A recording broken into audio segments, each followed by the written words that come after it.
Bonjour à tous, bienvenue pour ce 15e épisode de l'Instant Trotteuse. Donc c'était une semaine qui était plutôt calme parce que je n'avais pas proposé de test cette semaine. Ça faisait un petit moment qu'il n'y en avait pas eu, enfin ça faisait un petit moment que vous en aviez un par semaine. Et du coup, en fait j'ai un petit peu travaillé vendredi sur des dossiers spéciaux pour le Black Friday donc. Et donc en fait il y a eu deux articles en particulier qui étaient, enfin un qui était en fait une présentation de quelques boutiques vraiment sympas sur lesquelles faire votre shopping montre.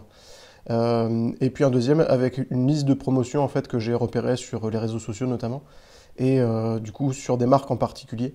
Donc ça vous a pas mal plu, je ne sais pas si vous avez été nombreux à commander, mais en tout cas j'ai eu pas mal de vues pour ces articles-là, donc ça n'a pas été inutile.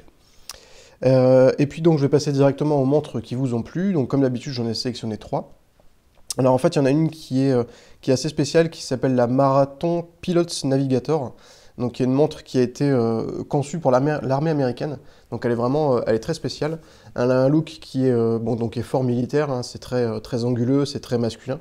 Mais elle a une petite particularité, c'est que la forme de son boîtier est asymétrique. Elle a un côté qui est beaucoup plus épais que l'autre. Alors, ça lui donne un look un peu original, un petit peu décalé par rapport aux montres militaires ordinaires. Et donc voilà, plutôt jolie. Et elle fait vraiment très très robuste. Je ne l'ai pas eu en main, mais elle a l'air vraiment très costaud.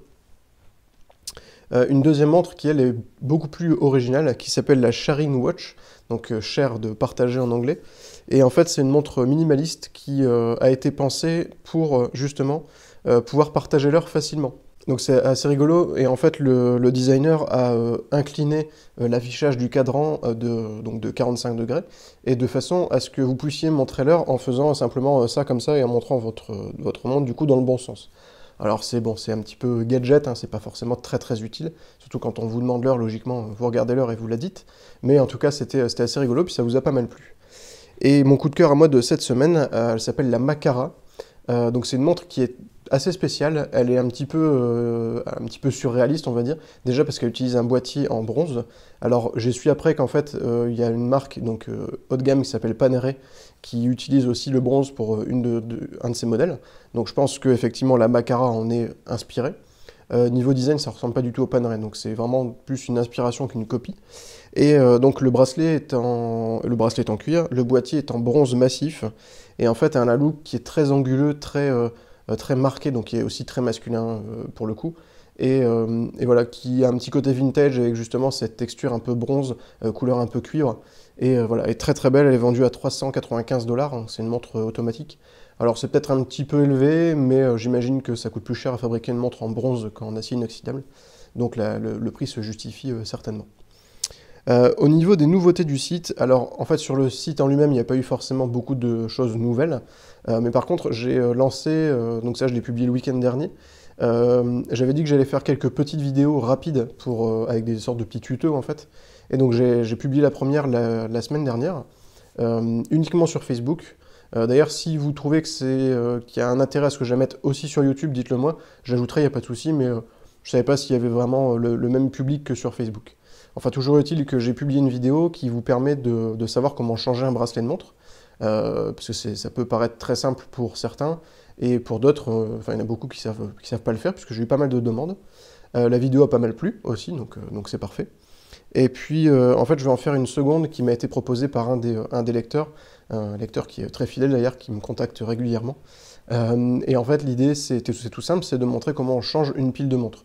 Parce que c'est vrai que changer une pile dans une boutique, ça coûte quand même vite cher, ça avoisine la dizaine d'euros quand même, donc si on doit en faire changer plusieurs d'un coup, c'est quand même une dépense assez conséquente. Et en fait, en changer une pile soi-même, c'est très simple, il suffit d'avoir les bons outils, et surtout de savoir bien s'en servir. Donc c'est un petit peu plus long à faire, parce que il faut que je démonte mes montres, tout simplement, mais je vais vous proposer ça bientôt, je pense le mois prochain, ça devrait être faisable sans souci. Et au niveau de la presse horlogère, alors il n'y a pas vraiment de grosses nouvelles en ce qui concerne l'actualité, mais il y a en fait le Figaro qui a rédigé un article qui est assez intéressant et qui en fait parle du fait que les jeunes marques séduisent les jeunes. Alors c'est assez intéressant parce que ça me permet à moi de me consoler dans mon travail, puisque du coup ça confirme aussi que les montres à prix accessible intéressent beaucoup de monde et que les jeunes marques que en partie je vous fais découvrir, intéresse aussi beaucoup de jeunes et de moins jeunes, hein, c'est pas forcément destiné qu'aux ados ou qu'aux jeunes adultes. Mais voilà, donc l'article est assez intéressant, c'est bien écrit, donc le Figaro parle notamment de la marque Daniel Wellington, donc marque dont je ne suis pas particulièrement fan, mais bon, ça cartonne, donc c'est que ça doit être plutôt bien. Le Swatch aussi, hein, qui forcément est beaucoup plus connu, Nixon, etc. C'était assez intéressant. Et puis donc ça confirme que la tendance, c'est vraiment les montres à petit prix qui servent plus d'accessoires que vraiment de pièces horlogères extrêmement compliquées et donc souvent très chères.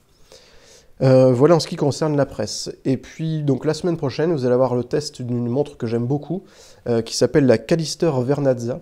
Donc c'est un modèle qui est inspiré d'une montre qui s'appelle la IWC portugaise. Alors vous connaissez probablement si vous êtes assez fan d'horlogerie, mais c'est une montre qui est très très chère, hein. C'est une montre qui se vend, il me semble, au minimum 5000 €. Et là en fait la Callister Vernazza se vend aux alentours de 300 €. Donc c'est quand même beaucoup plus accessible. Elle est très jolie, elle est vraiment très élégante. Enfin ça je vous en parle pas trop maintenant, de toute façon vous aurez le test cette semaine et la vidéo certainement la semaine prochaine.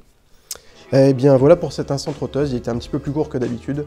J'espère que ça vous a plu, si c'est le cas n'hésitez pas à cliquer sur le petit j'aime en dessous de la vidéo, à partager, à commenter, à en faire ce que vous voulez. Et puis en attendant je vous souhaite une très bonne semaine, un bon week-end et à bientôt pour un nouvel instant trotteuse. Salut, ciao.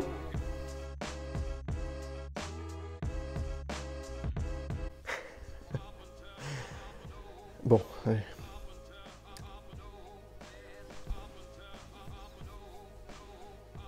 sais pas comment me mettre. C'est bon? Je vais jamais y arriver. Hein. Ah, c'est toi, hein. Ouais, c'est ça. Non, bah tiens.